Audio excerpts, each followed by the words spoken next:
Welcome to the Tech Egg. Don't get scrambled. Enjoy the video. You're starting now. Place the Apple Watch Series 3 face down on a soft cloth and clear small parts. Once done, depress one quick-release pin with your thumbnail while sliding the band sideways. This disengages the latch so the band can slide free. Make sure to hold the case steady so you don't scratch it. You're removing the first half of the band intentionally to prevent twisting. Doing one side at a time keeps spring bars aligned and reduces force.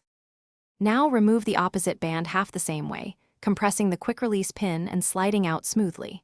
To install the new band, align its connector with the horizontal groove, insert the far edge first, then press the near edge until you hear or feel a click.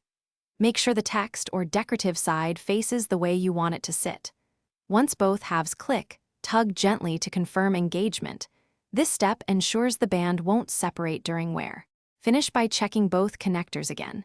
Press each band inward and give a small tug to verify security.